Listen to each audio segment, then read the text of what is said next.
है family, welcome back to your channel women diary and this is Seema.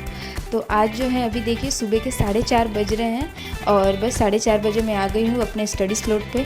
तो वैसे जो मेरे कंटिन्यू जो व्यूवर हैं उनको तो पता होगा, लेकिन जो नए मुझसे जुड़े हैं अभी उनको मैं बता दूँ कि मैं एक हाउसवाइफ हूँ और साथ में मैं एक मदर भी हूँ। और मैं अभी जो है टीचिंग एग्ज़ाम की प्रिपरेशन कर रही हूँ और करंटली क्योंकि अभी BPSC एग्ज़ाम 4.0 है वो लाइंड अप है, तो मैं स्पेसिफिकली अभी उसकी प्रिपरेशन कर रही हूँ। और उसके लिए जो है मैं सबसे पहले जो है मैं अपनी NCERTs कंप्लीट कर रही हूँ फ्रेंड्स। तो देख सकते हैं जो मॉर्निंग का टाइम है ना, इसे मैं अपनी मैथ्स को देती हूँ, क्योंकि क्या होता है, मुझे ऐसा लगता है कि जो मैथ्स है ना उससे मेरा जो माइंड है वो बहुत ज़्यादा मतलब पूरी तरह से एक्टिव हो जाता है। और मॉर्निंग में ऐसा ही कोई सब्जेक्ट उठाना चाहिए। अगर हमने पता है सुबह सुबह ऐसा कोई बोरिंग सा सब्जेक्ट उठा लिया ना, तो मतलब हमारी जो ये कहते हैं ना नींद को कंट्रोल करना काफ़ी टफ हो जाता है, फिर हमें नींद आने लग जाती है। तो मैं जब मैथ्स बनाती हूँ ना मॉर्निंग में, तो मुझे नींद मतलब थोड़ी कम आती है। तो इसीलिए मैं सुबह के स्लॉट में मैथ्स ही करती हूँ। और अभी देखिए मैं अपने जो NCERT है क्लास 6 की, इसके क्वेश्चंस लगा रही थी और चेक कर रही थी कि हाँ मेरे क्वेश्चन सही है या नहीं है। तो फ्रेंड्स है ना, वैसे तो मैं सुबह 4 बजे का अलार्म लगाया था मैंने, बट फ्रेंड्स क्या होता है ना कि 4 बजे का अलार्म लगाती हूँ तो साथ ही साथ में जो मेरी बेटी है आरवी, वो भी जग जाती हैं। तो मुझे जो है फिर जग गई तो उनको पहले मैंने फीड कराया, फिर उसके साथ उनको सुलाने में मुझे आधा घंटा लग गया वापस से। इसलिए मैं अपने स्टडी स्लॉट जो है वो 4:30 बजे से कंटिन्यू कर पाई। तो अलार्म के अलावा अगर आपका बेबी है और आपके पास कोई और हो आइडिया कि हाँ विदाउट अलार्म हम किस तरीके से उठ सकते हैं, तो प्लीज़ आप मुझे कमेंट में ज़रूर करिएगा। क्योंकि अलार्म लगाती हूँ तो साथ ही साथ में आरवी जग जाती है, फिर या तो इनको कभी सुलाने में मेरा ज़्यादा टाइम कंज्यूम हो जाता है, या फिर कभी कभी तो ये सोती ही नहीं है। तो देख लीजिए फ्रेंड, इस तरीके से जो मॉर्निंग में है मैंने 1.5 घंटे की पढ़ाई कर ली थी। तकरीबन 6 बजे तक मैंने पढ़ाई की थी। और सुबह सुबह 1-1.5 घंटे की पढ़ाई हो जाती है ना फ्रेंड्स, तो वो बहुत ही ज़्यादा मतलब खुद में ही ना अच्छा लगता है। और फिर उसके बाद हम कुछ भी काम करते हैं ना, तो हाँ हमारा जो माइंड है ना वो पूरे के पूरे स्टडी में लगा रहता है, वो कहीं ना कहीं बैकलॉग में उस चीज़ को सोच रहा होता है। क्लास की जो मैथ्स की बुक है वो कंप्लीट हो चुकी है और इस बुक को कंप्लीट करने में मुझे लगभग 4 दिन लग गए। तो ये मेरे लिए कह सकते हैं कि माइलस्टोन जो है उसको मैंने क्लियर कर लिया वैसा है। तो अब जो है मैं कल से 7th क्लास की जो अपनी बुक है मैथ्स की, उसको स्टार्ट करूँगी। तो देख सकते हैं फ्रेंड, 6 बजे तक अपनी 1.5 घंटे की पढ़ाई कंप्लीट करने के बाद मैंने सोचा कि आपको थोड़ा मॉर्निंग व्यू दिखा दूं। देख लीजिए मॉर्निंग में कुछ ज़्यादा बारिश हो रही थी। और वैसे मैं सुबह उठ के ब्रश कर लेती हूँ, बट क्योंकि आरवी को आज सुलाया मैंने, उसमें और टाइम हो गया, इसलिए मैंने सोचा नहीं पहले मैं पढ़ लेती हूँ, ब्रश वगैरह मैं बाद में करूँगी। तो पढ़ने के बाद जब मैं उठी तो मैं ब्रश करने लग गई और तब तक जो दीदी हैं वो चाय बना रहे थे ना फ्रेंड्स। तो जब आपने जैसे कि देखा कि मैंने अपनी 6th क्लास की जो है वो NCERT कंप्लीट कर दी है। और साथ ही साथ में ना NCERT की एक न्यूज़ आ रही है, वो आई थिंक आप में से बहुतों को पता होगा, और नहीं भी होगा तो अभी मैं आपको बताती हूँ कि ऐसा न्यूज़ आ रहा है कि NCERT है जो चेंज हो गई है। तो हाँ फ्रेंड, सचिन सर का जो वीडियो है वो देखा था मैंने, और उसके बाद जो है मैं NCERT की जो मतलब वो है क्या कहते हैं अपने NCERT के ऑफिशियल वेबसाइट उस पर गई थी, और वहाँ से बुलेटिन न्यूज़ होता है उसको डाउनलोड किया एंड देन मैंने पढ़ा, तो प्रॉपर पता चला कि NCERT जो है वो पूरी चेंज नहीं हुई है, वो आपकी क्लास 3rd की और क्लास 6 की ये चेंज हुई है। और उसमें भी मतलब कोई ज़्यादा ऐसा आपको डरने की ज़रूरत नहीं है कि हमने पढ़ लिया, हमने कंप्लीट कर लिया।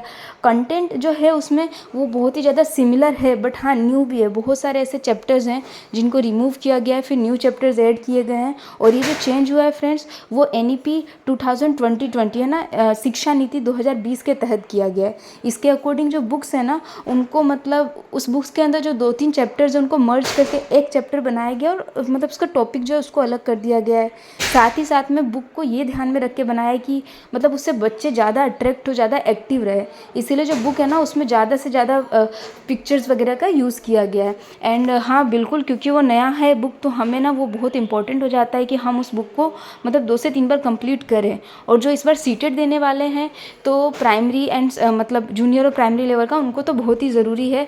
तो मतलब आप उस बुक को अगर आप मतलब ले सकते हैं तो ऑफकोर्स उस बुक को मतलब लेकर और उसको पूरा करें, उसको पढ़ें। और अगर नहीं तो बहुत सारे टीचर्स वैसे भी यूट्यूब पे अब उसकी वीडियोस बनाएंगे, मतलब पढ़ाएंगे आपको, तो वहाँ से और भले कुछ छूट जाए बट इसको आप मत छोड़ना। क्योंकि क्या हो जाएगा ना, यहाँ से उनको सीटेड वाले को CBSE को ना बहुत अलग अलग कंटेंट मिल जाएगा, अलग अलग क्वेश्चन मिल जाएंगे फ्रेम करने के लिए। तो यहाँ पे मतलब वो बच्चे को फंसा सकते हैं, मतलब क्वेश्चन को थोड़ा ट्रिकी बना सकते हैं। तो बस अगर आप ये पढ़ के जाएंगे तो फिर मुझे ये सब कोई ज़्यादा इशू नहीं होगा। और क्योंकि आपको पता है कि मैं जो है 6 क्लास की मैथ्स कंप्लीट कर ली है और साइंस की मैंने 8th क्लास तक कर ली है, तो मुझे अब वो वापस करनी होगी। हाँ, मैं भी देखूँगी, मैं भी वो बुक लूँगी और पढ़ने के बाद उसमें क्या होता है वो मैं आपके साथ ज़रूर शेयर करूँगी। कितना मतलब कंटेंट जो है उसमें कितना चेंज है, कैसा है।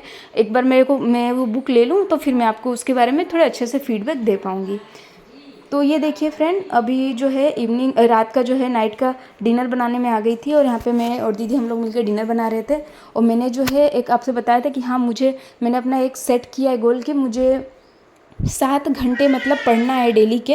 100% ना हो पाए तो एटलीस्ट मुझे उसका 80% तो करना ही है। तो देख लीजिए, अभी जो है मैंने कुछ शाम तक मैंने कुछ 4 साढ़े 4 घंटे की पढ़ाई कर ली थी। और अभी रात का, पहले क्या होता था ना कि मैं रात में नहीं पढ़ती थी, क्योंकि मैं खुद से मैं सोचती थी कि मैं बहुत ज़्यादा एग्जॉस्ट हो गई हूँ, तो बस मैं खाना वाना बना के खिला के और फिर आरवी को सुलाते सुलाते सो जाती थी। पर फिर नहीं, मैंने ये देखा कि शाम तक मेरी ना, मैं कितना भी खुद को मतलब कहते हैं ना कितना भी ज़्यादा कर पाऊँ, शाम तक मेरी बस 4 साढ़े 4 घंटे की ही पढ़ाई हो रही थी। तो अगर मुझे थोड़ा सा अपने इस टाइम को बढ़ाना था तो मुझे या तो मॉर्निंग में जल्दी उठना पड़ता या फिर रात को नाइट स्टडी करनी पड़ती। नाइट स्टडी तो क्या मतलब रात में थोड़ा सा लेट पढ़ना पड़ता। तो फिर मैंने सोचा कि नहीं ठीक है, मैं मतलब रात में ही थोड़ा सा अपने आप को पुश करूँगी और ये काम करूँगी। तो ये देख लीजिए, अपने किचन का सारा काम जो है वाइंड अप करने के बाद मैं आ गई थी। और क्योंकि वैसे आरवी आज मेरे लिए ये प्लस पॉइंट था कि आरवी इतनी जल्दी सोती नहीं है, पर आज ये दोपहर में काफ़ी कम सोई थी, तो इसीलिए पहले मैंने इनको सुला दिया और ये सो भी गई बहुत आराम से। तो उसके बाद मैंने जो है आराम से मैं अपनी स्टडी को कंटिन्यू कर सकी। तो ये आप देख सकते हैं कि मेरे पढ़ने का तरीका क्या है कि मैं सुबह कभी भी मतलब कि ऑनलाइन क्लासेस नहीं लेती हूँ। सुबह जितना हो सकता है सुबह और मतलब दिन में मैं सेल्फ स्टडी करती हूँ और उसके बाद मुझे जो भी टॉपिक में डाउट होता है उसकी मैं ऑनलाइन क्लासेस लेती हूँ।